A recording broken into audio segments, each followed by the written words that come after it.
All right, Don, we're live. Thanks for joining me tonight.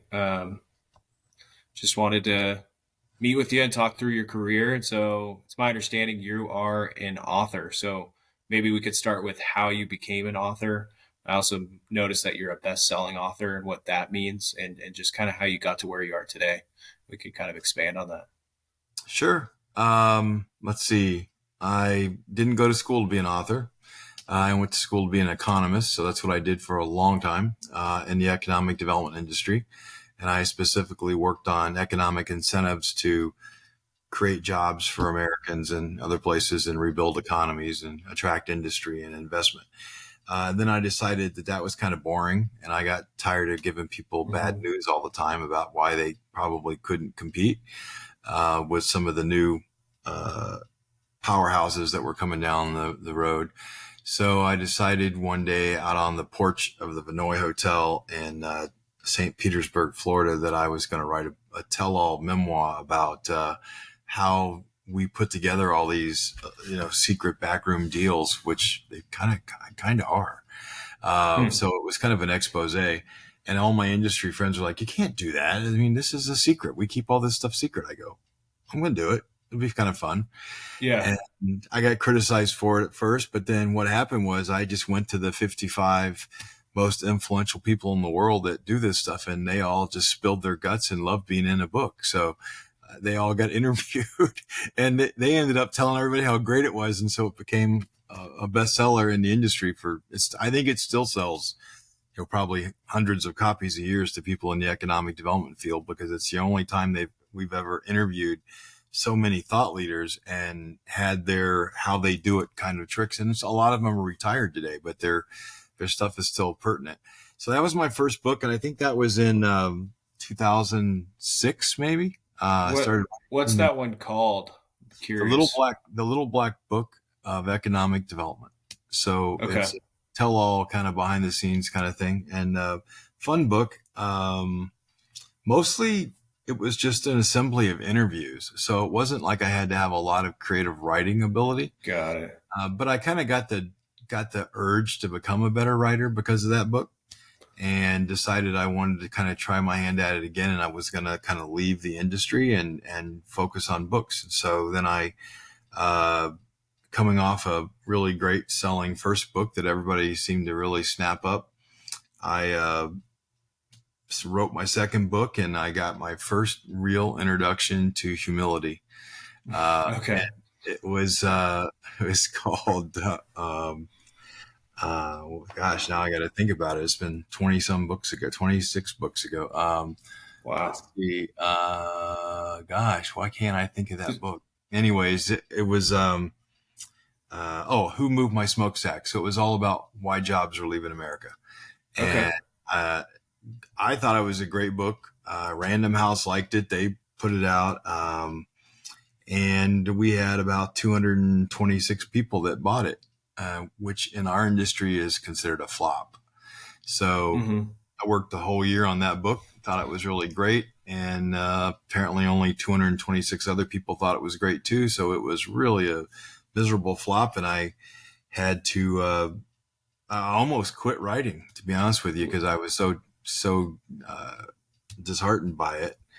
And then kind of went from there. Yeah, could we back up because I'm curious? So it sounds like it took you an entire year to write Yeah. that book. Can you kind of go into what the process is like to actually write a book? Because I think of it as an outsider, and I think it would be quite daunting. You said it's a lesson in humility, so I'm imagining it was more of an undertaking than expected, or just any insight into that would be interesting. Definitely lacking in academic training for how to be a writer, an author or something, does hinder you a little bit. I would say it took a little over a year to write that book because it was not based on interviews. It was based on my own opinion. Mm-hmm. And I did the best job I could with it, but I didn't know what I know now, which, millions of words later, it's a lot easier for me to say, well, there's a formula and a format to how you write a book, which there is for me, at least. I stick to my own formula that I developed over time. And I have a lot of friends that are first time writers, and I coach a few people occasionally to kind of help new writers with getting their arms around this stuff. But it's a process that I would say easily can take a year, especially for your first book, Mm-hmm. because you really don't know how to assemble it. And I have my own process now, which I can pretty much slap out. I shouldn't say slap out. I can turn out a really good book in about a year, a little over, maybe depends on the edits.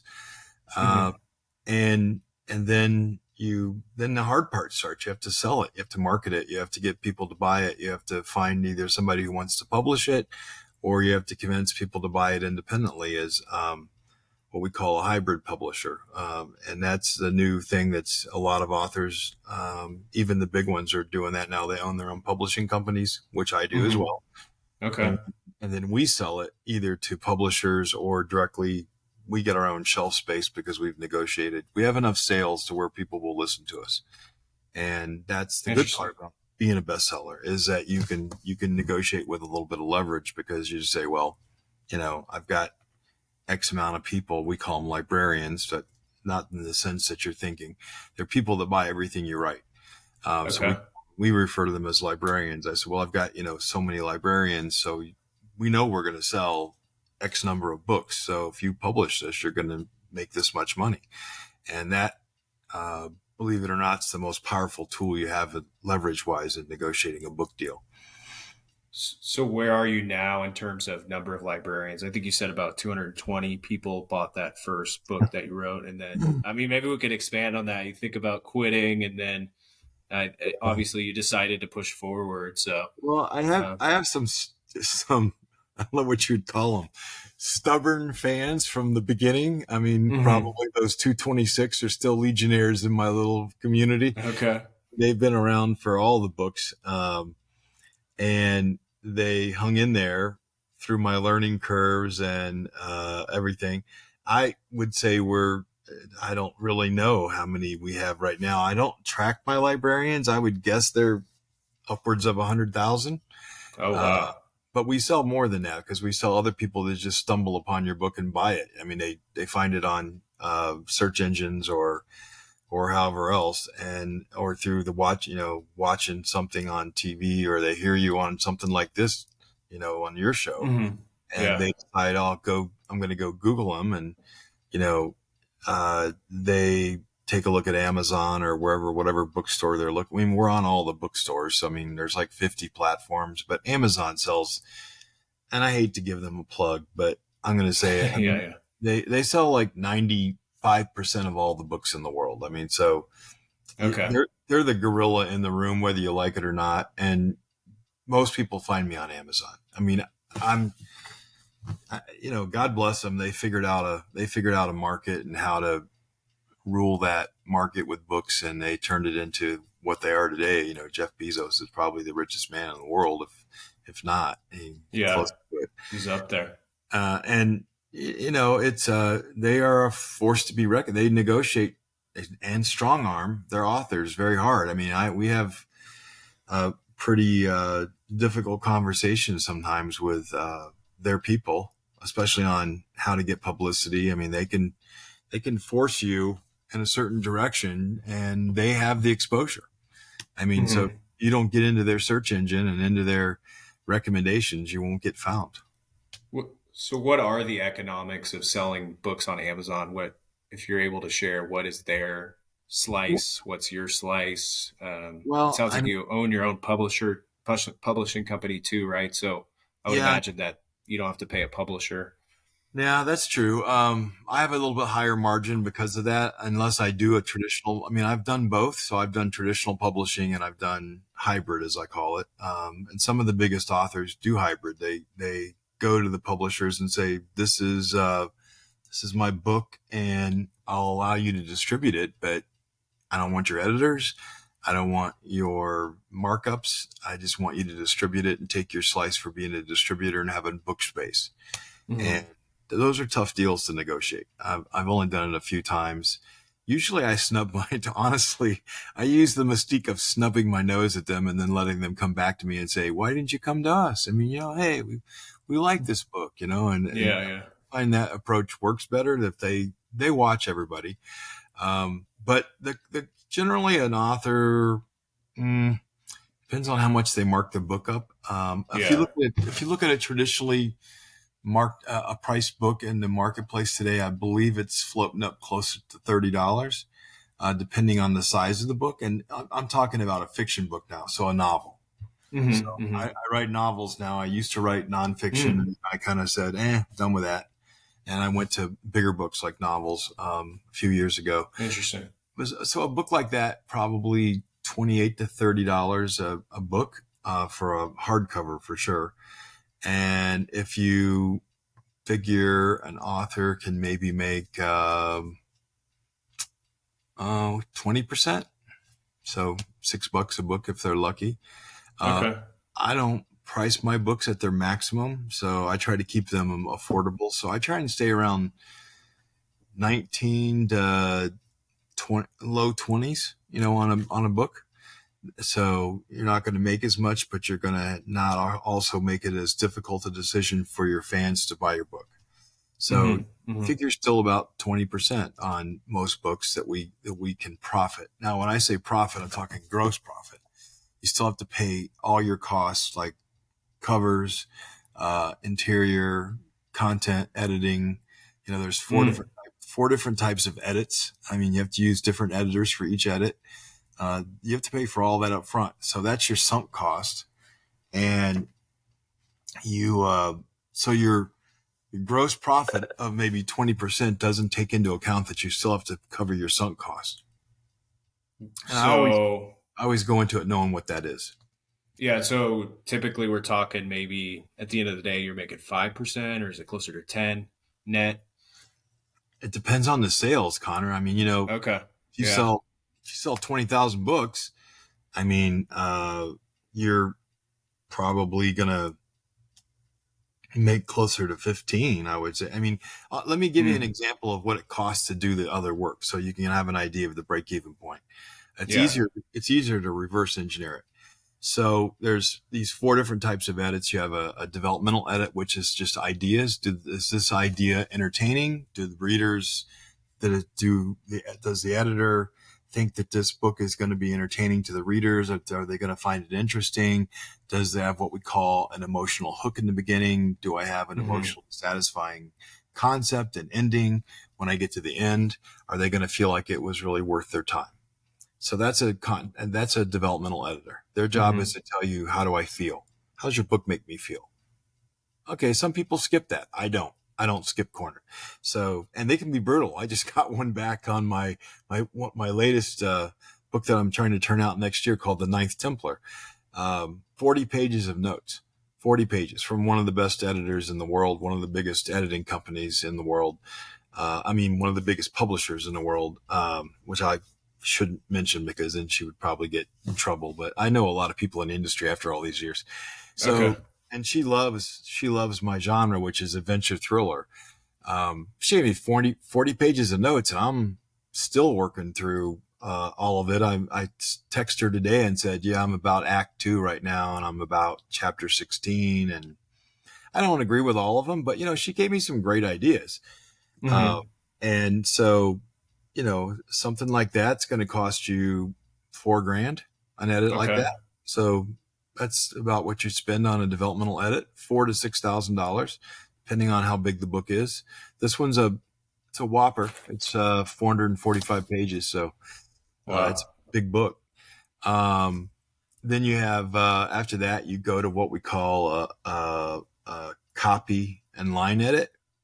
Both different types. One, the line edit, where they literally go through each line to make sure there's no mistakes Mm-hmm. and make sure it's grammatically correct. Probably a couple $1,000s for that. And then your copy edit is really sentence formulation, paragraphs, making sure that it's structured in a way that sounds right when you read it. I mean, it reads right. It's grammatically Mm-hmm. correct. I mean, it's already grammatically correct from the line edit, but I mean, it is assembled and has what we call the story arc, and everything is there that makes sense, and the reader isn't going to get lost or frustrated.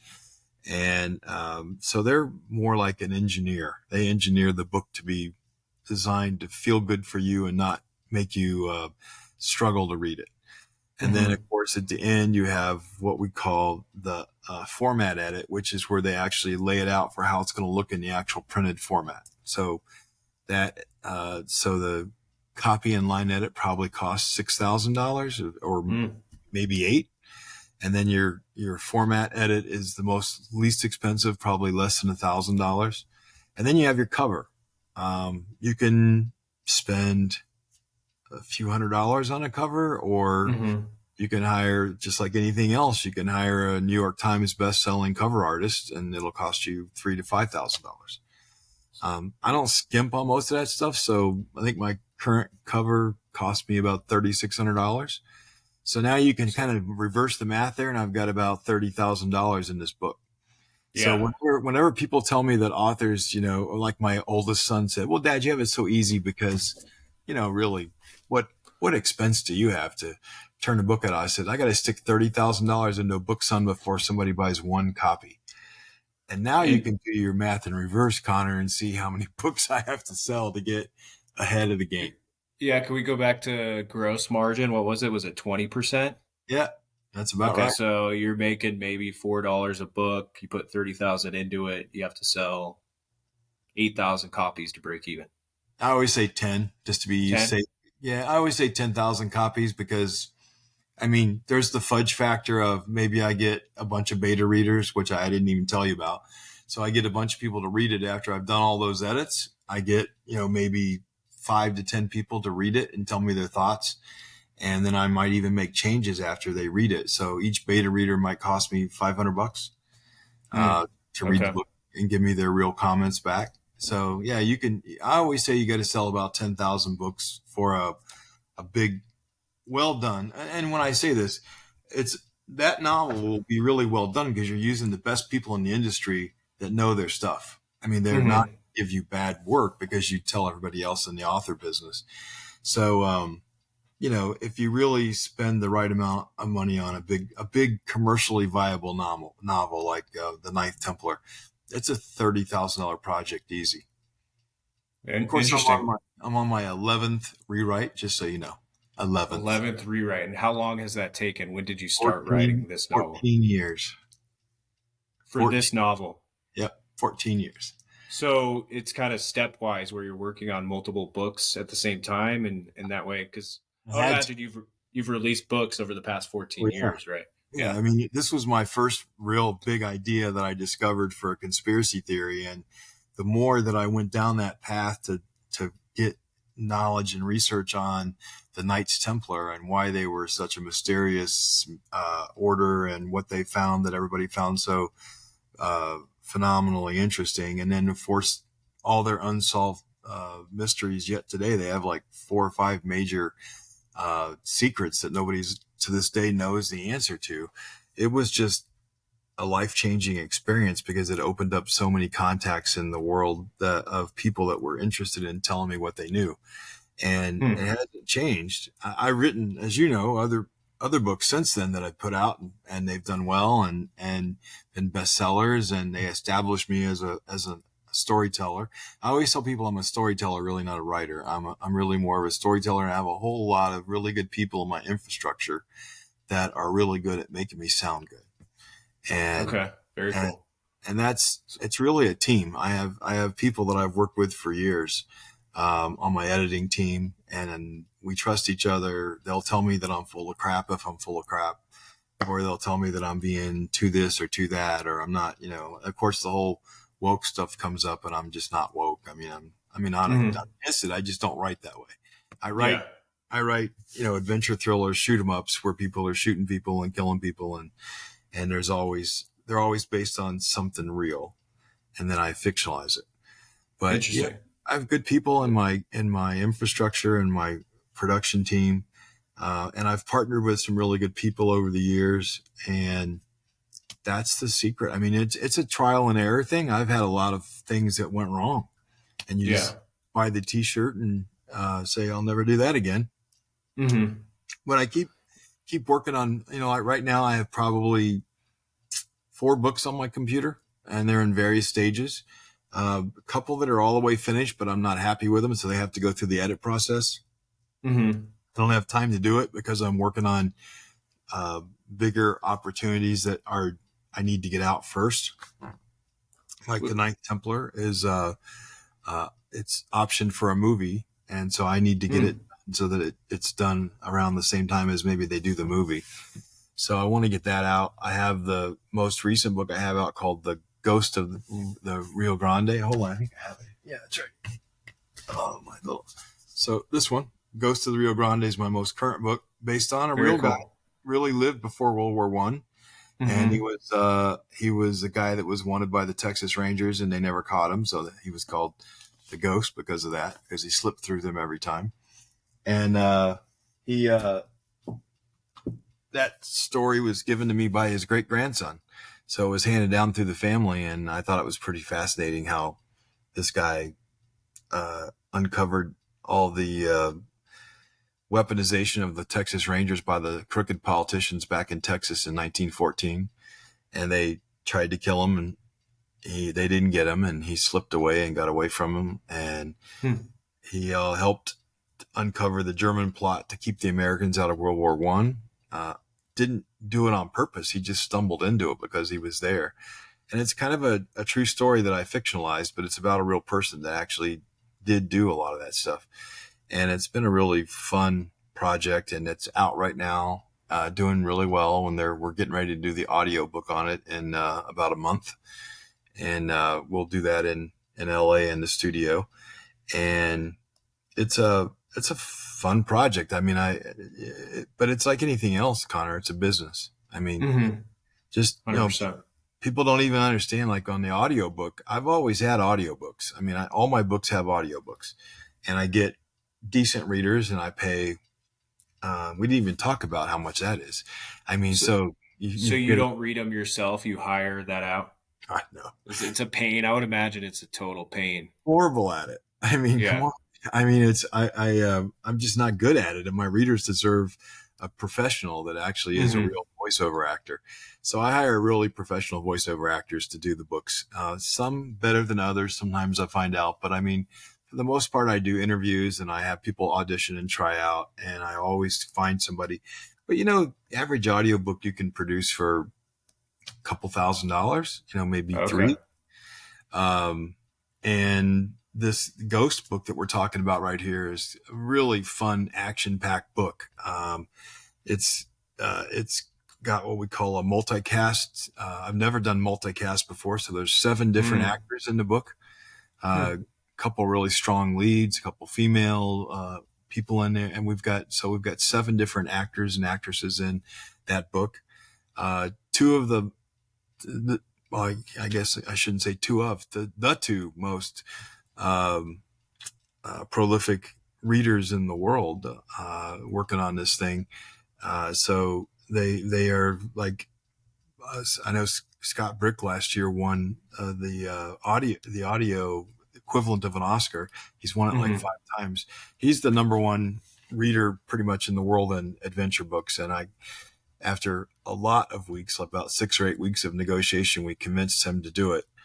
And then we also ended up, I had a plan B, of course. So I had another guy lined up to be the backup who read the Da Vinci Code.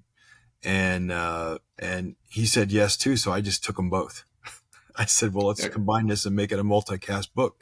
Well, that shot the cost of that book up to another $20,000. 20 grand. Okay. So, but I made that decision as a businessman because they have huge followings.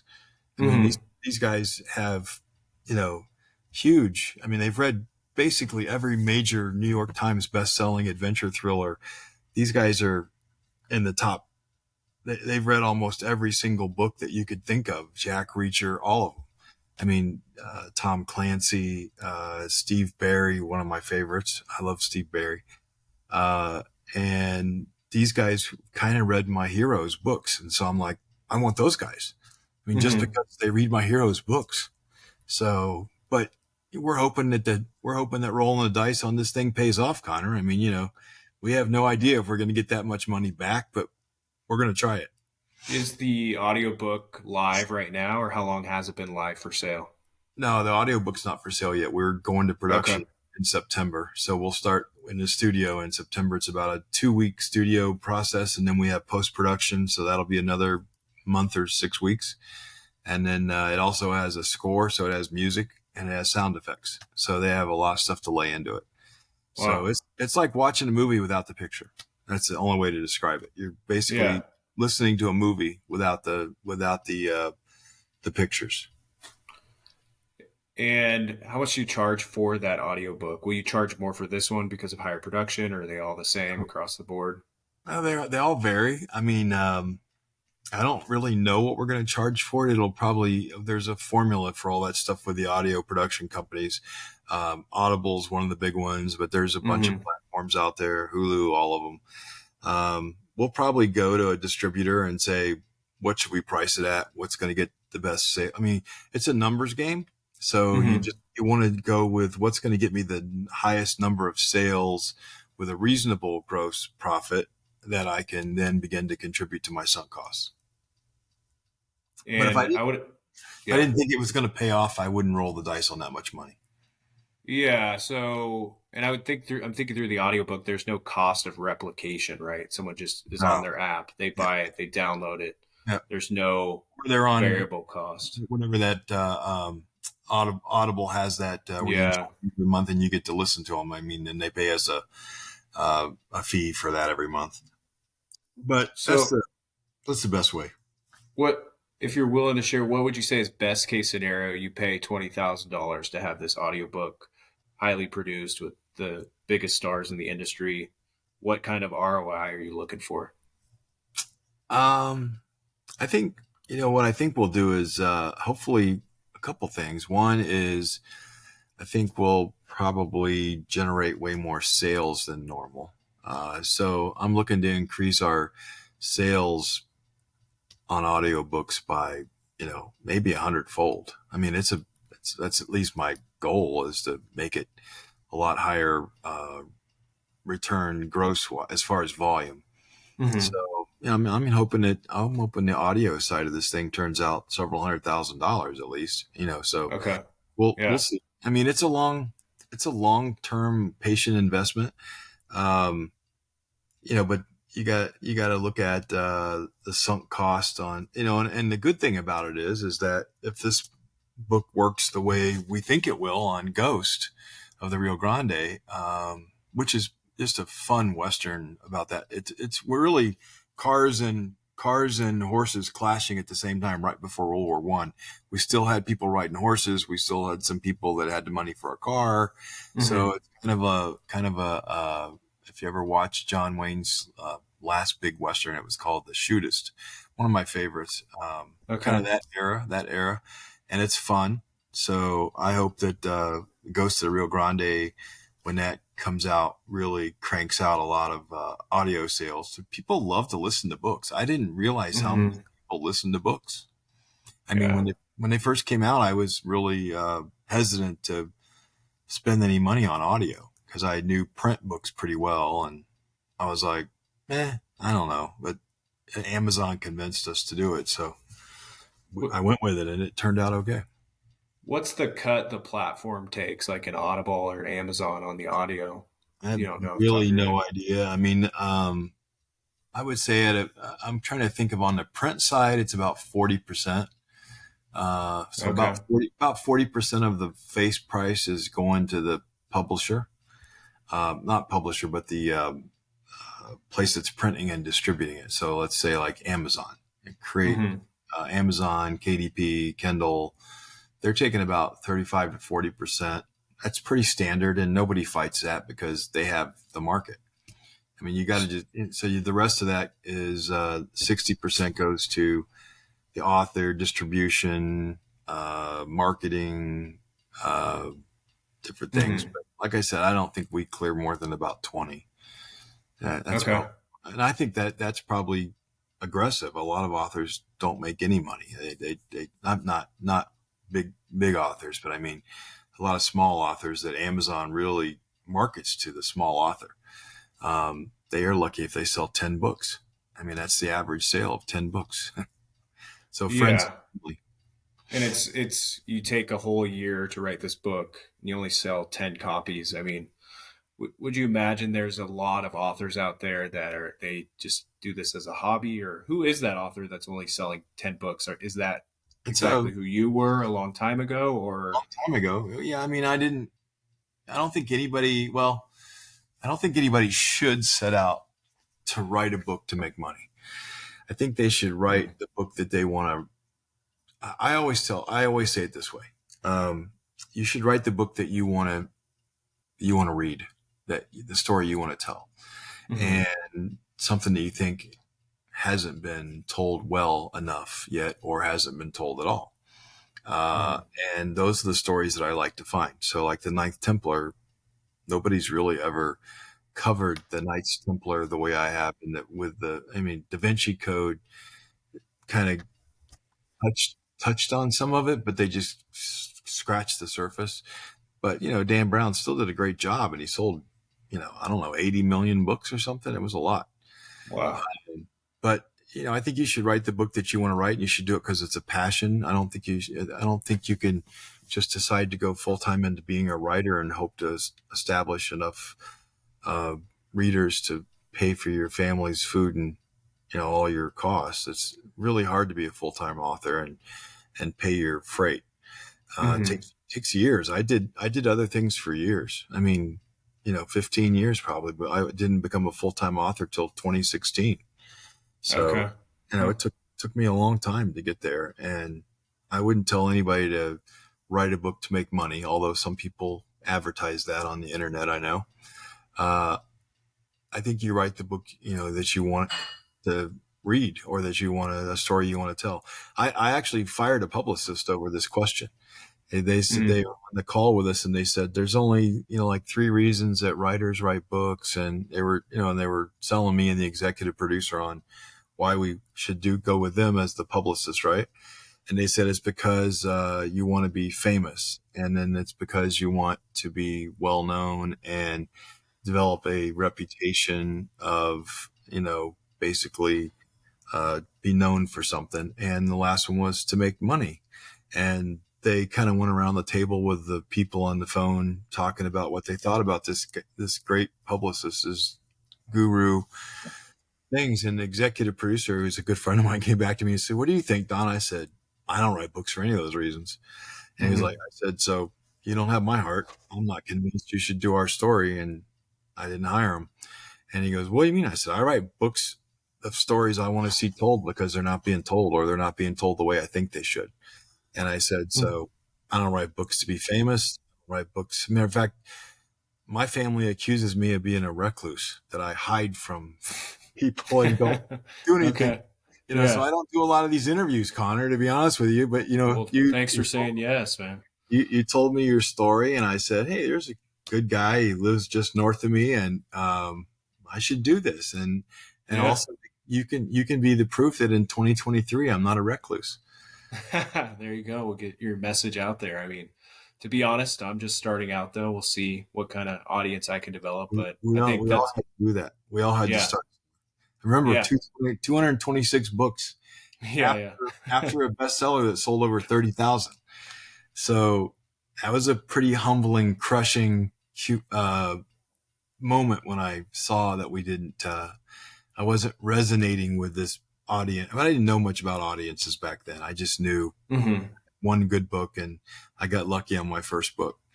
But hey, second book, I still think to this day it's a great book. I've reread it several times, and it's a great book. It just nobody really cared. Maybe they would today because they're all losing their jobs. So There you go. Yeah, just start marketing it again. Do you track how many copies that is sold today? I would imagine it's not 226. I would imagine some of your audience and some of your readers have found it, yeah, ordered it. I get a monthly report from all the publications and the publishers around the world, from every country. We get a report. Yeah, I think we're at like 232. So it's grown. Okay. It's gone up by another. So it's gone up Another. 6 or 8 readers. I mean, since then. So yeah, I haven't did a second edition of that book because it still hasn't resonated with anybody. People go and find my author page and they can easily go find that book. And yet it isn't selling so great. So, I put my efforts into the newer books. Okay. I think anybody, like, people always ask me, I'm sure you would do it too in this interview, is, well, what book should I recommend somebody read of yours? Hmm. That's a Yeah. typical question we get, right? And Hmm. I think a good author I think most of us should say our most current book. And that sounds like we're being self-serving, but it's not. It's probably our best book. We learn each time we write a book and we get better and better Hmm. and better and better and better. For you to go back and read my very first book, I'd be embarrassed. I'd be like, oh my God, I would never write that way. Oh my God, I would never say that. Oh my gosh, look at the typos. I mean, it'd be Hmm. like, I didn't use the process I use today. So it's not going to stack up. Any, None of your previous books are going to stack up, hopefully, as good as your current book. So I always tell people, start with the current book. If you like that, then that's great. Wait for the next one. But if you read the older books, they're going to have mistakes. You're going to see the Yeah. author's learning curve and how they've evolved. And I was telling one of my friends that's a writer yesterday. I said he's on his first book and he's really struggling, and he got blasted by his editor, and he was almost crying. He was just so upset. Hmm. I told him it was coming. I said, they're brutal. Editors are brutal. I mean, you want them to be. They're going to tell you the truth, and they're going to tell you that you suck and that you did a horrible job on this. And what the heck? Did you take grammar in school at all? I mean, they're going to say all kinds of mean stuff to you. Okay. Yeah. He was like, he didn't kind of believe me until he got the edits back. And then he was almost in. I knew, Connor, it was going to be bad when I got the text from my editor that said, please don't hate me. And I was like, Yeah. oh You know God. what's coming. Yeah. Well, and I knew she was looking at his book. And then I got a call from him 5 minutes later. I said, holy cow, Don, oh my God, it's horrible. She said, the first chapter has so many red marks. And I was like, yeah, that's an edit. And you learn, you have to have thick skin. But I told him, I said, dude, he goes, well, do yours look like that? I go, well, maybe not as many red marks, but I still have them. And Hmm. I said, you're also talking about that I've written millions of words and many stories. And I said, so it's just muscle memory. You get better and better and better and better and better as you go. And I'll get better. The Ninth Templar will be even better than it was when I first started, because I apply all my learning knowledge to each one of my books. And, like we're doing the audio book for Ghost right now, right? If you Hmm. think about it, I'll know how that process works after we get Ghost out and we put it out to market for a year, maybe a year and a half. Hmm. Uh, and I may choose to follow the same suit with Templar and the Ninth Templar and make a full blown audio book like that, because it might be that lucrative that I say, wow, why didn't I do this before? And so if the template works, I tend to reuse it. Yeah. So I'll go back and Test hire things these out. great people and say, hey, let's do this and crank this puppy out. So maybe we can go back to Templar a little bit. And you said you've spent, correct me if I'm wrong, 14 years just Yep. rewriting it, refining it. So is there any reason in particular? Is this kind of your, I don't know exactly what to call it, but like your crown jewel or your work of a lifetime that you're putting out? I know you mentioned something about a movie. Just curious, a little more Ghost background is on that. Ghost is being made into a movie right now as we speak. Oh, So it's okay. in production too. So I've been very lucky the last few years that a lot of my stuff is making it to the big screen. Um, yes, Templar was my first and it was my baby. Um, I unfortunately wasn't as good a writer or storyteller back when I started as I am today, hopefully. But mostly the reason it took so long is I kept finding out new information that changed everything. Mm, So maybe 4 or 5 years ago, Thanksgiving time, I was getting ready to push the publish button on Templar, and I got an email from a confidential informant. And by the way, Templar has opened a ton of doors for me all over the world. It's a hmm. very, very highly desirable topic from a lot of people, and there's a lot of people interested because of Dan Brown, the Da Vinci Code, and you know, uh, all the interest in the Templars from all their mysteries. So those people are out there by the hundreds of thousands, if not millions. Mm.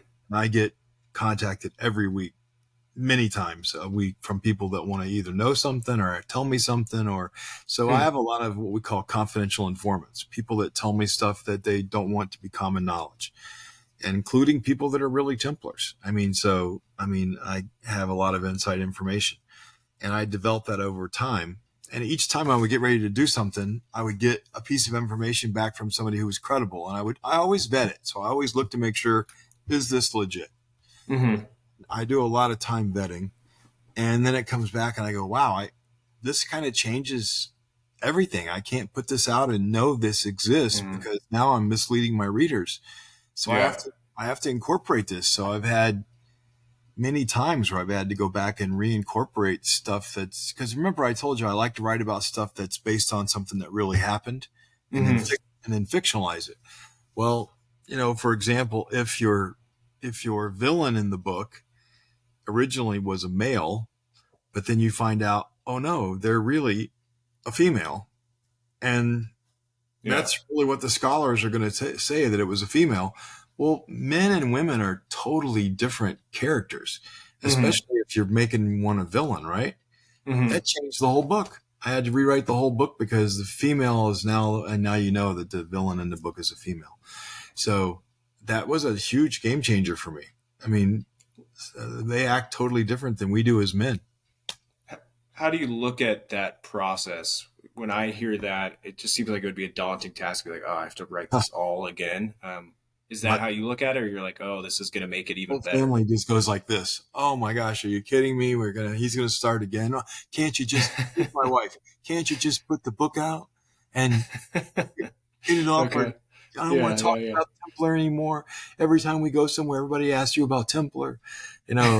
He's like, just get the damn book out, put it out, and let's walk away from this thing. And I'm like, I want to, but you know, I Yeah. can't. And I mean, and so my whole family thinks I'm nuts about that, but it's done a lot of things. I mean, it, I've met some of the most fascinating people in the world because of the Templar story.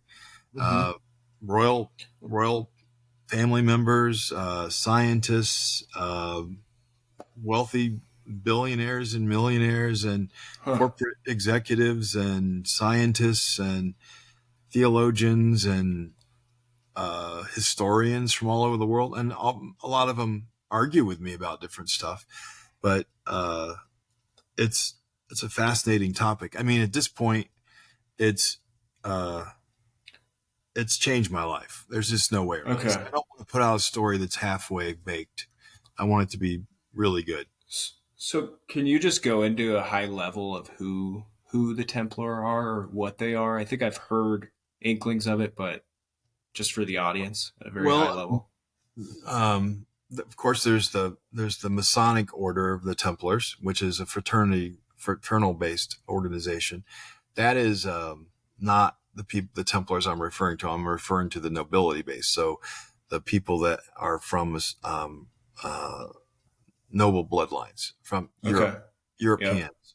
So they're basically based on the 26 noble families of Europe that were rulers and monarchs of Europe and all the different countries in Europe.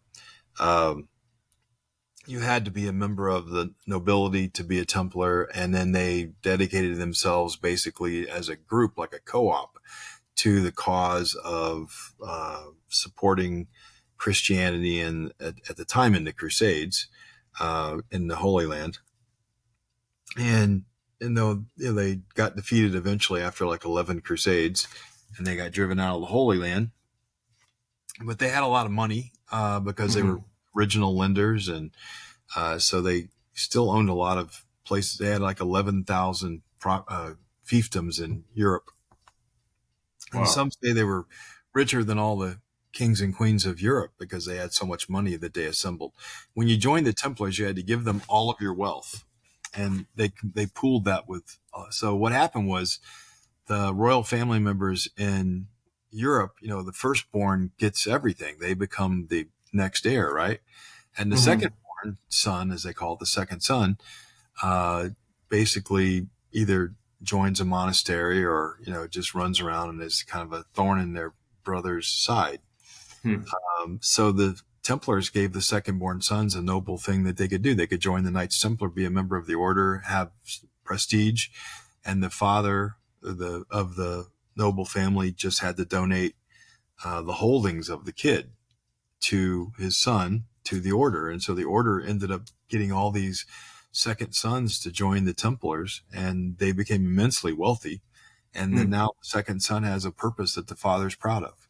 My son's a Knights Templar. He's helping free the Holy Land, or he's doing this and that. And they had pretty noble purposes back then.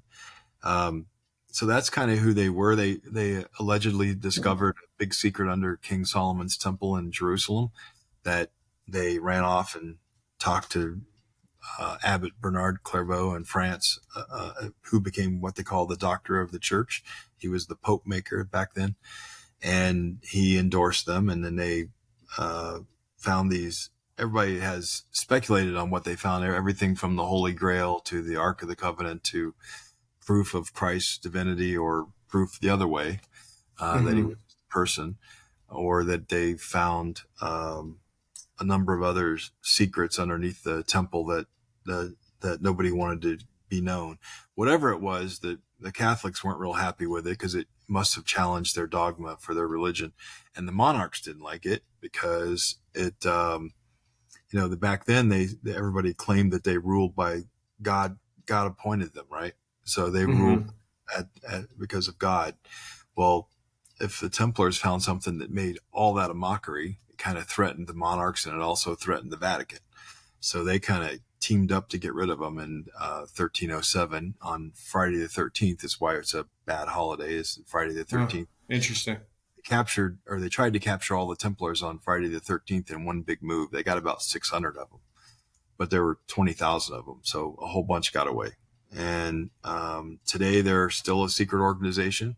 They burned the last public Grand Master at the stake in 1314, Jacques de Molay, and he put a curse on the king and the Pope and their henchman, Cardinal Nogaret, and they all died within a year. And that was called the Curse of the Templars. So then it became mysterious again that the Templars had this mysterious power, and nobody knows what they discovered under the temple that made them such a threat to the church and the monarchs, but they speculate. And then today they're just a secret organization of people that tries to do benevolent and nice things around the world, build schools and hospitals and orphanages and water systems for people that have dirty water. I mean, they do a lot of really cool things. The interesting thing about them is they take no glory or claim in it. Nobody gets to put their name on how much they donated. Their whole program for how they raise money to do benevolent things like that's called the Silent Night. Nobody claims, and nobody really knows who all's in the order. There's thousands of them around the world, but they don't put out a list, and they don't tell people. I mean, they don't hide it. If you're a Templar, they'll tell you they're a Templar. And they have investitures every year where they gather and they knight new people to be in the Knight's Order. And then usually they put people in the order for different reasons, some kind of a specialty or some kind of an interest. Obviously, they were very interested in my theory on what the Knights found under the temple, because I had a pretty good speculation on it. And I wrote a pretty good story on what I thought they found and why I thought it was credible. And then there's another thing. There were 9 founding members of the order, of which history only knows 8 names, but they admit that there were 9 of them. So the ninth guy, the 9th person, who was definitely a guy, was kept anonymous. And so the founder, Hugh de Payen, nobody could figure out why he did that. Well, so my story is titled The Ninth Templar. So it's all about the perspective from. Okay. And people find that fascinating because I write the whole story from his perspective and what he knows and why he was the guardian of the secrets, and why they kept him a secret. And if he exists today, which in my story he still does, you got to figure out, well, how did he get 905 years later? How's this guy, still around? Or how do they create the what's the word I'm looking for? The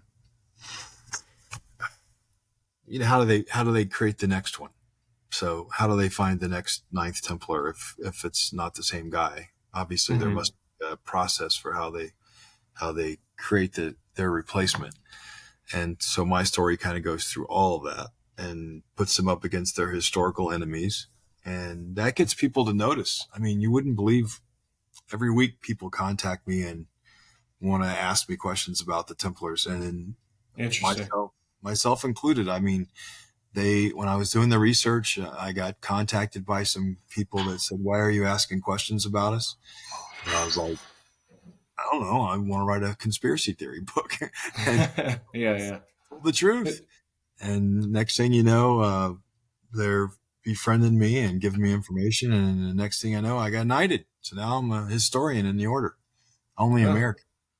And interesting.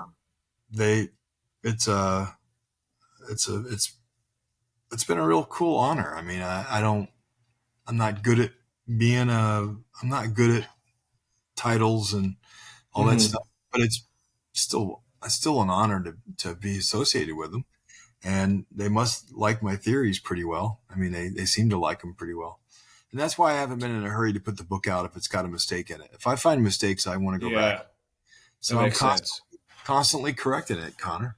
D- did you ever think you'd end up where you are today? I mean, just considering that whole story, how did you get introduced to that story? Does it begin with your previous work of economic development? You're kind of in that space, or I don't know if you No, could share, but my family and I went to Europe to go. I love castles and knights and stuff, and I was looking for hmm. a conspiracy theory story. And we went to Europe, and we're traveling all over Europe for I don't know a month or two, and ran into this guy, and he said, "Oh, I got a really cool thing for you. There's this Knights Templar stuff. There's castles that they have around here in Germany." And he took us around and showed us all this stuff, and he said, "There's if you'll notice, there were 9 original founders, but they only name 8 people, so nobody knows who the ninth guy is." And I was like, that's kind of Hmm. interesting.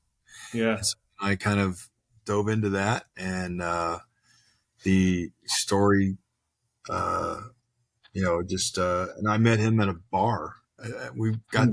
We got to the hotel really late one night. My wife went upstairs to go to bed, took the boys, and I went down to have a glass of wine and relax. And met this guy in the bar, and he told me he could show me all these great mysteries. And I was like, "Yeah, right. Crazy. Yeah. What are the chances? Here we So, are." so have you written other books about the same topic? Is that how people knew to reach out to you to provide information or to inquire? I mean, there's a lot of people after 14 years that know that I specialize in this, but I have a coffee table book out called The Knights Templar Uncloaked, which is basically how I did my research on finding out the secrets. And I kind of walk people through. It's not a narrative story where it starts with the beginning and you have it's really more of like a reference book, right? Hmm. And it's called The Knights Templar Uncloaked, which is just my basically going through and debunking the theories that I think aren't right, and then talking about theories that I think have some possibility or legs. And that book's it's cool. I mean, it's got a lot of pictures in it. It's got hundreds of pictures in it. But it's really more of a coffee table reference book, and a lot of people like it because of that. And then I get interviewed quite a few times about the Templar stuff, and over the years just developed a reputation, and a lot of people will seek it out. I do stories about all kinds of stuff. I mean, Yeah. I'm doing one right now that I'm going to probably sell into the movie industry. It's called Bigfoot and the Bear. Huh. Um, and if I just say that title to people, they just kind of shake their head and go, I'm only like 9 chapters into it, but Yeah. it's not what you think it is. It's a story about Bigfoot, but it's not a typical kind of Bigfoot story. It's really a story of aliens uh, on our planet amongst us. And Bigfoot has his role, and that's why we can never find him. It's he's got this secret role, and and then the Hmm. bear is not a bear as we think of it. It's more of like the bear goddess of the first people, or the Native Americans and first people.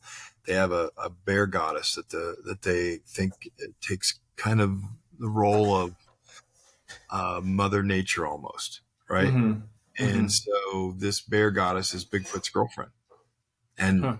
they develop a relation. Have- She's real, and they don't think he is. They think she's just a legend, just like he's a legend, right? Well, yeah.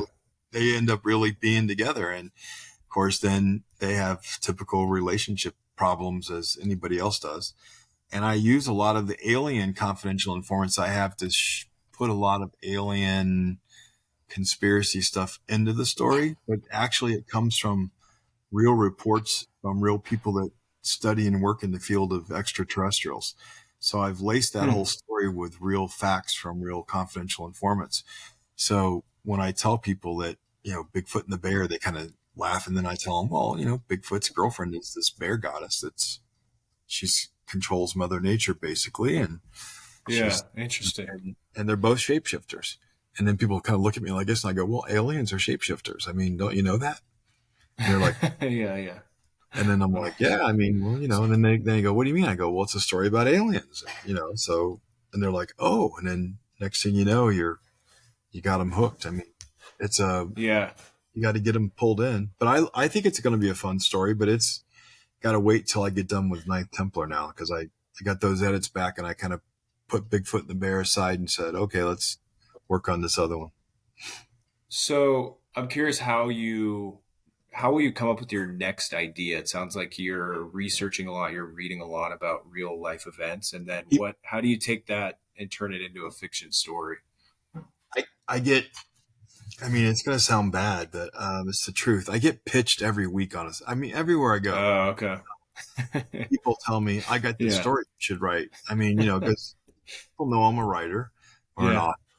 And so I can't go to almost any kind of a function where somebody doesn't walk up and say, hey, I heard you're an author and It's I have funny. this story and it's really unique. And 99.9% of the time, they're the same kind of stories that all humans I mean, every human I think has a story, but they're not all necessarily entertaining.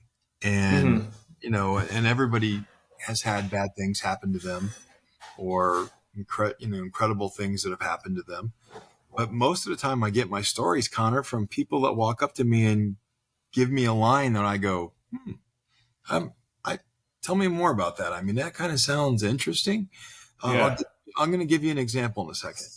Okay. So very seldom do I actually think of a story without other people's input. Hmm. But I get told a lot of stories that I have no interest in. And I have to be, my kids love this one. They've heard me say this. When people are talking to me and my wife loves to go to social functions. I mean, she's a social butterfly, Lori. Um, Okay. I don't. And that's why they say I'm a recluse. I mean, I don't, Yeah. I You don't, I just want don't, to write. I just want to write, and travel and see the world and Hmm. love going out and looking at culture and stuff and history. But she loves to be around people. I like people. I really do. I just don't like 50 or 100 people at a time trying to talk to me. I mean, I Hmm. can't Hmm. handle being overwhelmed by all these people, but I'd love to go socialize with a few people at dinner or whatever and enjoy myself. So that's why I don't think I'm a recluse. I just think I'm picky. Hmm. Uh, and I don't do well with people that have stupid theories that can't back anything up with any real knowledge. Cause I will ask them probing questions. But an example of, I was at this bar one night, a bunch of us went I sound like I'm at a bar all the time. I'm not, I don't hardly Okay. Okay. Yeah. barely drink. Um, Every once in a while. and I went with a bunch of people over to, Red Rock Casino after Yeah. an event, and we were there for an event. So we went up to the bar at T-Bone's restaurant and we were standing around and people were having drinks and I was kind of bored, to be honest with you. And I was ready to leave. And this guy, one of my friends walks up to me or acquaintances and says, hey, there's this cool guy here that I know that has a really cool story, which, as you can imagine, heard that about 40,000 times. So I was like, great. I was just leaving. Yeah. Yeah. But, this guy comes up and he looks at me and he goes, I died for 28 minutes and I know what I saw on the other side. And then I came back. And Hmm. okay, that opening line, he Yeah. had, he had me with his opening It's a line. good hook. Yeah. It was a hook. He had me with that first line. And I was like, what? what do you mean you died for 28 minutes and you came back? He goes, I died for 28 minutes. I had a massive coronary heart attack at the movie theater watching Planet of the Apes. And I was like, oh, this is getting good. And he goes, and I was Yeah. on a date with a bikini model. And I was like, really? He goes, yeah. And I died right there in the movie theater right over here at downtown Summerlin. And I was like, Yeah. okay, I live right here. So I'm like, wow. So he told me his story that night and how I asked him a bunch of questions about how could you die and be gone that long, because nobody comes back after 28 minutes. That's just your brain dead and your brain shouldn't function.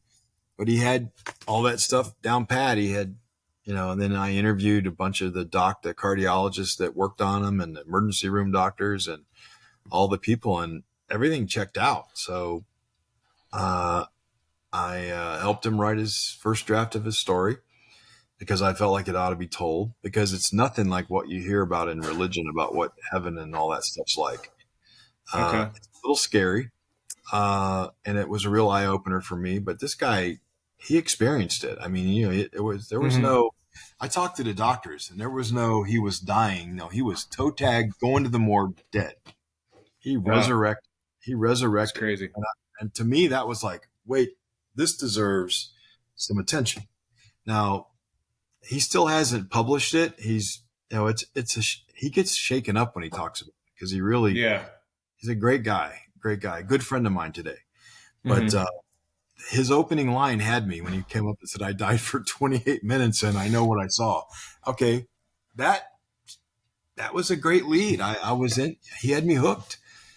Very few people can tell me a line like that where I get suckered in. And I was like, wow. But each year, I think I'm going to kind of tell the remainder of the stories that I have and maybe retire and just kind of go off and enjoy myself. And then sure enough, somebody will bring me a story that I just go, oh man, Yeah. Yeah. need to write that. It needs to be told. So I have that debate every time I get done with the book that I want to quit.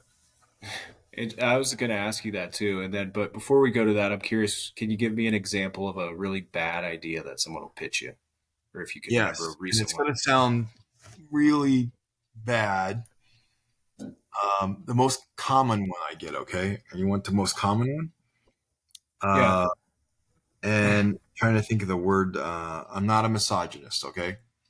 I Okay. want you to know that. But the most common one is from a female perspective of how they've been wronged, and Mm. they are a heroine who raised their family against all odds, had no help from the, the biological side of their kids or whatever. Uh, so kind of a tainted love kind of story and toxic relationships and what I call the circle of misery, the whole thing there with the females have Mm. gone, and there's a lot of females that have gone through those kind of relationships, and my point to them is not that they to take away from what they've done. That's why I said I'm not a misogynist. It's just that there's millions of stories like that. There's just millions of them. And so unfortunately, they're just not unique. I mean, Mm. there's very few unique things in that kind of story to where I could say, wow, that's not been told that way before. Yeah. So, So, but that's the most common story I get is somebody's a hero and a heroine for, being a great mother, which is great. I take nothing away from great mothers, or a strong woman who rose up through the ranks and against the glass ceiling and conquered their industry and uh, acted in a very responsible way. And that's great. But there just isn't anything so powerful about it that lots of readers would want to read it. And yeah. when you think about it, Connor, in the end, as you know, from my 226 book sales, I still have to look at, if I invest a year into this subject, am I going to sell enough books to cover my sunk cost? Yeah. Because Yeah. I'm It's a still going to have, business decision. it is, I've got to do all the edits. I don't cut corners on edits. They're expensive. And so is this book going to make more than $30,000? And most of the time the answer is no, it Yeah. won't. So it's not unique enough. And I know that I think sometimes the other gender gets a little bit upset with me because I say that, because then they think, oh, you're just anti-female or whatever. No, I'm not. I mean, there's Mm-hmm. a lot of great stories the other direction either, that where men step up and do all that stuff either. So I'm not writing Yeah. about men doing it, so it's just that it's just not going to sell enough books. And that's what I have to Yep. judge it on, is can I sell, 10,000 or more books? And that's without counting the audio costs. And so most of the time I just go, that's too much work. And then I don't, and you have to also, just like you want to get paid for your time, right? Yep. So got to remember that's just cost. Then you got your year of your own work, and how much Mm-hmm. is your work to you? I Yeah. mean, You're not getting it back. I want to sell more than 10,000 copies, Connor, because I want to get paid myself. Mm-hmm. And so I'd like to sell 25 or 30,000 copies at a minimum. And I Yep. just don't see many stories that do that. And that's why you have so few stories that actually make it. That makes sense to me. So I will not pitch you a bad book idea, but that's super interesting. Well, if And you come up with maybe, a twist on Bigfoot, you let me know, because that'll be coming up. yeah. Well, I know how to reach you on LinkedIn, so I'll just message you book ideas. You could say, no, I thanks. get a You'll lot of block me. messages on there. Well, Yeah. it's funny because I get probably 5 or 6 LinkedIn connections a day, right? Okay. Wow. And of them, 5 of them pitch me on book stuff. Okay. Mm-hmm. Every day. I go to bed. I have a routine, just so you know, don't think too badly of yourself. I have a routine where I check that stuff at night. As I get into bed, I get my phone, I look at it and go, okay, I'm going to check LinkedIn. I'm laying in Okay. bed, check LinkedIn, and then I read the different requests that come in. Like I said, probably average 5 or 6 a day. And I listen to their little story, and then I go, I've even got little cut and paste templates that I use to paste in there, to be, because you still have to have some diplomacy and some decorum. You don't want to burn any bridges with anybody, right? Mm-hmm. Um, and I will cut and paste it in and say, no, thank you. I really don't need a publicist. I have one. They're doing fine. And then, of course, they come back with, what are they doing that works? I'm like, I don't have time to teach you. I pay Yeah. them. Yeah. I pay them to do that. And that's a paid position. And, Suzanne does a great job. So that's all I would tell them. But they always want to know. So like on yours, I thought it was cool because you sent me this pitch and you said, I want to do this podcast. You remember my first response? Is this going to cost me any money? No. Do you Yeah. Yeah. Yeah. remember that? 100%. Yeah. I read your thing. This is pretty interesting. This guy's doing a podcast. I had just been accused, by the way, of being a recluse. Mm-hmm. I said, Was it? timing is everything, Yeah. Connor. Fortunate timing. And I said, wow, I'm gonna respond to this guy. But I said, was this gonna cost me any money? Because I don't, And you go, oh no, I'm just doing this to do this. And I was like, hey, I can prove I'm not a recluse. Connor will have Right the on. only Right interview on. so far this year. Yeah. He gets, I can vouch for you if you need me to yeah, I text mean, your family or whatever. oh, I don't. What's funny is my oldest kid's 28, the one that has the idea about Wi-Fi. Yeah. He called me a while ago and he goes, Dad, am I going to be able to watch your interview? Because I might watch it. I was like, wow, in 28 years, you've never watched anything I've done. You've never even read any of my books. And you're Mm-hmm. going to watch this. He goes, well, I'm into podcasts, Dad, so I would tend to watch a podcast. So I'm like, wow, Connor, Okay. you made it to the front page of my oldest one's thing because you're a podcaster. Awesome. I mean, Yeah. I'll get you a link so you can send it to him. I mean that he thinks that's cool. His mother, actually probably one of my biggest fans, as I am her. She's a phenomenal, she sells Swiss watches for one of the biggest Swiss manufacturers in the world, Jaeger LeCoultre. She's one of their top people in the world as a brand ambassador, and works behind me. She took over Okay. Yeah, I see that. during COVID. Mm-hmm. And I'm not overly happy with having somebody in my study, as she knows. But probably one of my biggest fans, but she's never read any of my books. Huh. 26 Interesting. books, never read a one. Do you And try to get her to read them, or you just say, I "Hey, it's quit a your long time ago. I mean, she just yeah, not a reader. She's not a reader at all. She doesn't like to read, but she'll watch a movie, but so now I'm trying to make movies. I mean, so maybe she'll watch one of my movies, get There you one, go. I like but it. not a reader. I don't think either one of my boys, my youngest is 20, uh, so he's a junior in college. I don't think either of them have read either of my books, in any of my books all the way through. Although I know my oldest one is kind of reading Ghost right now, and he kind of likes it. He kind of told me, he goes, "It's kind of a good book," and I go, "You think it's actually?" I It's mean, I kind might of know a what I'm good doing. book. Yeah. It's hard and he actually Yeah. told me yesterday. He goes, Dad, you're a pretty good storyteller. I go, "Well, thank you." It's only That's taken funny. 20 years for you to recognize that, but I'll take that. I'll take that as a win, a W. Yeah. I'm hoping he listens to your podcast and learns something because, God forbid my family would know what I do. Hey, I will when it's live, I'll get you the link for YouTube or Spotify. You can set it over to him and Oh, they're on just both hit those. I know. yeah. But that's why you and I connected, is because I had just been accused of being this enigmatic recluse who doesn't let anybody in. And you sent me this thing, and I Huh. was like, "Is this not going to cost me any money? Then I'll do it." Yeah. And you Just were like, "Yeah."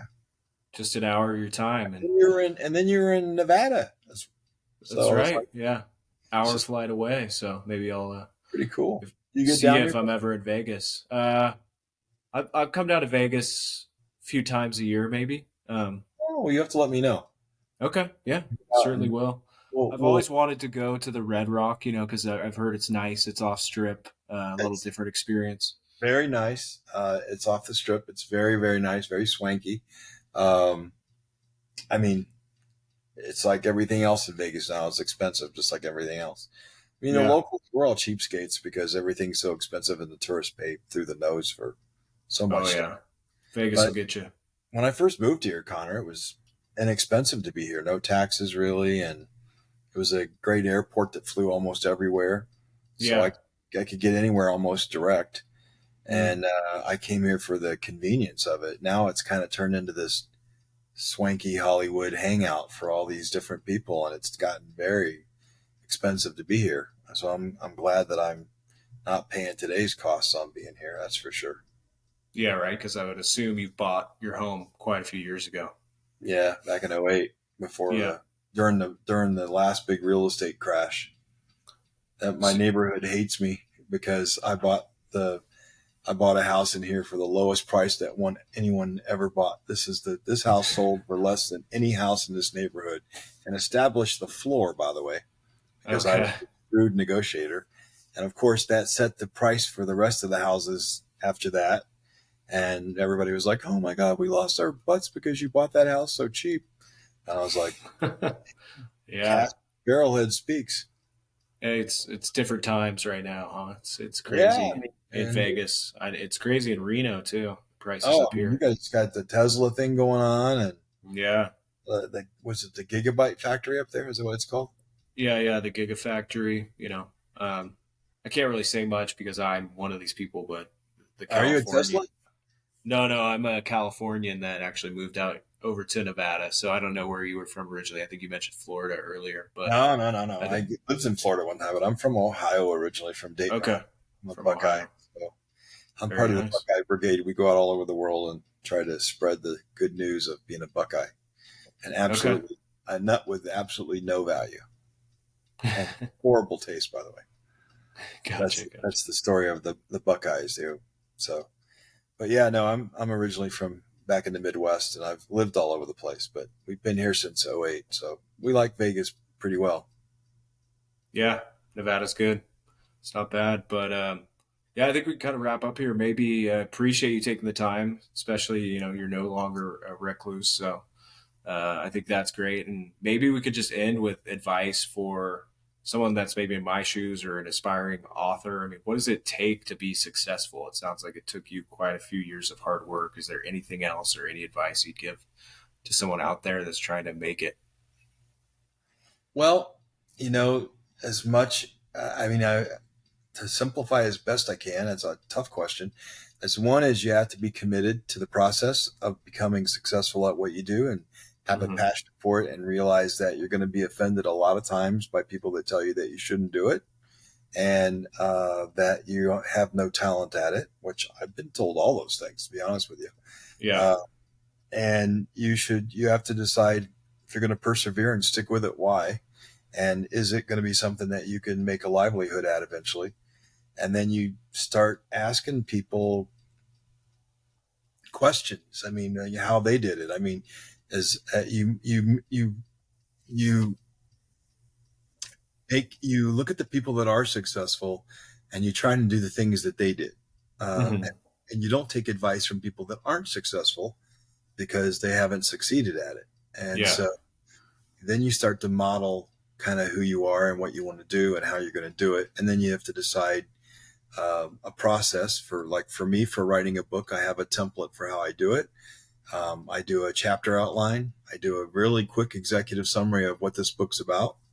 And then I do a backstory on the characters. So I know how the characters, what their, the backstory may never be in the real story, but it's why they act the way they act, so that I know when I put that Mm-hmm. character in the scene, what would they do based on how they were raised or what their beliefs are or how they came up or where they went to school or their military training or whatever.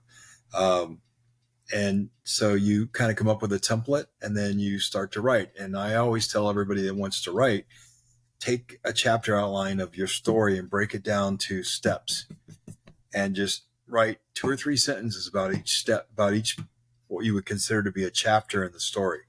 And then Mm-hmm. make the story very simplified, like in bullet form from beginning to end, to make sure it's got an interesting beginning and something people want to know about. And at the end, you tell them something that they feel like their time was worthy of. And if you take and lay all that out, you're going to have, I mean, several pages, right? Probably Yeah. 10 or 15 pages. And then I tell them to go back and now add 2 paragraphs to each one of those chapters. Just, just blow it out by 2 paragraphs. And then when they Mm-hmm. get that, they got about 40 pages. And I go, well, you're only about 150 pages. You're a fourth of the way through a book. Now all you Yeah. got to do is go in and add some meat to the bones, and you got to frame that of the format of a book. And then you got to do all the connections like yourself, marketing. Uh, I'm not huge on. Matter of fact, this might be the very first podcast I've done. Yeah. I used to do a Okay. lot of podcasts. I've Hmm. never said yes. I got asked this week at dinner to do a podcast for a radio guy that's a big radio guy here in Vegas that said he had a podcast. And I told him I was doing yours. And he goes, well, why don't you come on my show? And I go, I don't know. And he's like, Maybe. Yeah. we're friends. And I was like, he's like, well, you don't do them. I go, I don't have to do them. I just do them if I feel like it. And he goes, well, but as I thought about it, I've done a lot of radio interviews, tons of Hmm. radio interviews. I've done television interviews, been on Fox. I've been on all the stations. Um, but I think you're my first podcast, to be honest. Wow. I feel honored for sure. Again, Nah, just it's just getting. you were Yeah. right place, right time. You had the right words, and Okay. I'm trying to say is as a business person. I mean, even if you're writing books, you're still a business person, and Yep. that means um, you have to conduct yourself like we said. Does this make sense? Am I going to make money at this? Right? Hmm. I want to invest my time. Other thing is, I have to start learning about things that I don't maybe know about, like podcasts, because Hmm. all my people, including my publicist, says, Don, we need to go on tour. We need to do a bunch of podcasts. I'm like, really? And she's like, yeah, we need to do a book tour around the world and around the country of podcasters. I have a whole list of people that we need to do. And I'm like, Yeah. I didn't even tell her about you. I just did it. So Okay. Okay. I'm sure I'm in trouble because Susan would say, No. what are you doing? Not doing this with me. I'm like, he texted me one night when I was That's funny. LinkedIn That's too funny. Yeah. and, and she's going to be like, well, I didn't clear any of this. I mean, we've got this whole list. And I'm like, I know, but you got to have a first. Somebody's got to do it. But Yeah. I've been hearing all about podcasts. So you have to get out and do things like email marketing, which when that first came out, I wasn't comfortable with it, but you have to learn how to do it. At Amazon ads on Amazon and Facebook. And you got to do all that stuff. You have to do stuff you're not comfortable with. And it's part of Yep. promotion. Everybody loves to write, but they don't like the promotion side. You have to learn the business side. So Hmm. making yourself do podcasts and other things that maybe you haven't done before. Maybe I'm not supposed to tell anybody I haven't done one before, but I think it's all right. I can tell you I've had probably 100 people offer to do a podcast You, in the last year. And you should, you should yes, do some research and see what the popular podcasts are that maybe she has, exclusively I have a she has publicist. them. She Okay. has, and you defied the odds, Connor. You just came in there it's and it's you came crazy to hear. It's crazy to in there hear like for sure. a 35 fighter, man. And you're like, and you're going to sell Yeah. right here. And you're like, hey, I'm just going to pop in here stealthily on your screen and say all this. And I'm like, yeah, I think I'm going to do this. All And, right. Awesome. but yeah, we have a list of all those people, everybody. And I just was like, I'm going to say yes to this guy. Didn't even Okay. run you up. I didn't run you up the flagpole. I just said, I'm just going to do it. Then I forgot almost. You remember this? I texted you today and go, are we doing something today? Was it Yeah. because Yeah. I didn't remember to put it on my calendar, but I had it in my Oh, head. okay. It was No today. worries. So then Yeah. I reached out to you and said, I think we're doing something today. We're doing it. And you were like, yeah. And then, of course, as you know, my technology prowess was not the greatest at learning how to use a different platform. Mm-hmm. Hey, But you well, were very patient. no problem at all. I mean, I think you learned a lot. I'd say I learned a lot, so I'm honored that I'm the first podcast. Um, but maybe we can end with where can people find you? I think earlier you said that if someone is interested in your books, they should read your latest book, which would be Ghost. Ghost. Is that the latest book? Yeah, it's Ghost of the Rio Grande. This one. That's what it looks Yep. like. Okay. That's really the ghost, Fabriciano Garcia. Mm-hmm. His great grandson, Dr. Garcia, is my partner in the crime in this book, and he told me the story, which fascinated me, and we created this guy, which is really his great Awesome. grandfather, and great friend now. Dr. Garcia is a great friend of mine, but you can find that on Amazon or anywhere. Any of the bookstores will sell them. I mean, that's the good news about being a bestseller is that everybody pretty much carries us. We don't have to convince anybody to carry us. They carry us. So you go there and put in my name, Donna, and Holbrook. Yep. Please don't buy the fishing book. I did not write that book. There's a Don Holbrook Different. that wrote a book about fishing and lures. I cannot fish at all. Okay. But Interesting. that's the only one of those books that I didn't write. Everything else is pretty much me. But you can find me on Amazon, Barnes & Noble, any of the big sites. And Ghost will be out in audio by by Christmas. It's planned to be a Christmas audio book. But it's out in print right now. So it's doing really well. It got third in the National Fiction Literary Awards this year. So Very nice. came in. That's pretty good. I never have entered an award contest in our industry, but it actually got third place in the country. So for literary fiction, so we're Very pretty nice. proud of that. So I think it's a pretty good story. It's actually doing okay. Yeah, that's awesome. It's great to hear. Well, Don, I guess thank you for taking the time. I think we can close it here. You probably want to limit your podcast to authors and storytellers because we are storytellers and we can go on for longer than a normal person.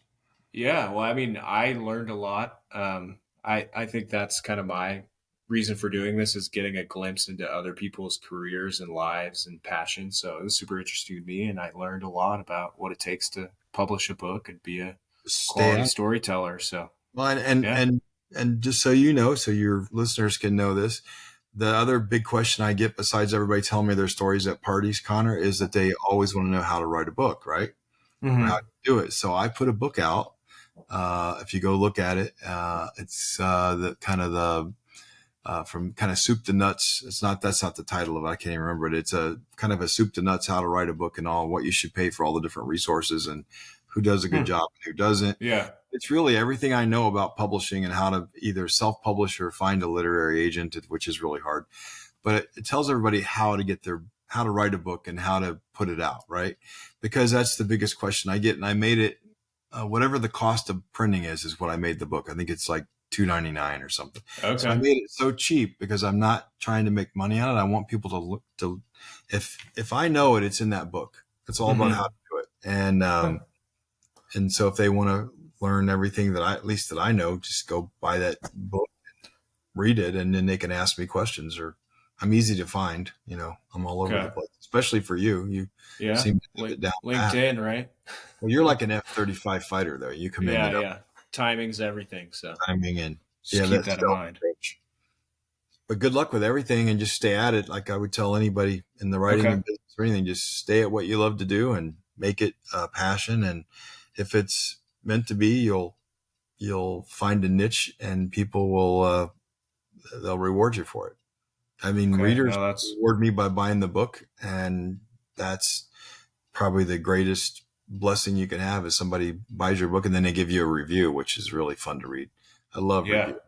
No Okay. matter whether they're bad or good, there's still somebody putting their heart up there about what they thought, No, and I, they I learn from it.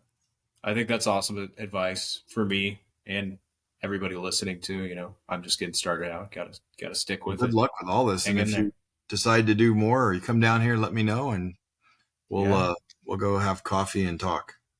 All right. Yeah, that'd be great. I will definitely take you up on that. And so with that, Don, I'll let you go and have a good rest of the night.